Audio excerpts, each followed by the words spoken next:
Del 29 de noviembre al 3 de diciembre se va a realizar aquí en la Ciudad de México el Festival Internacional Visual Art Week, en el que se conjuntan creatividad, innovación, tecnología, luz, sonido y color.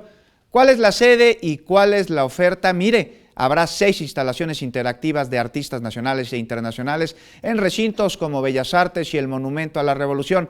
Además, traerá performance, audiovisuales, talleres, intervenciones urbanas de videomapping y también prácticas. ¿Qué le parece si escuchamos más al respecto?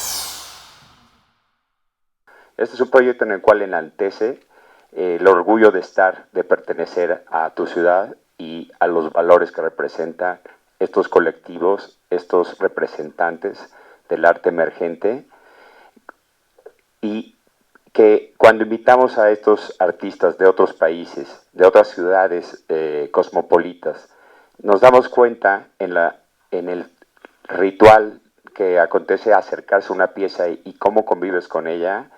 La verdad es que nos sentimos orgullosos.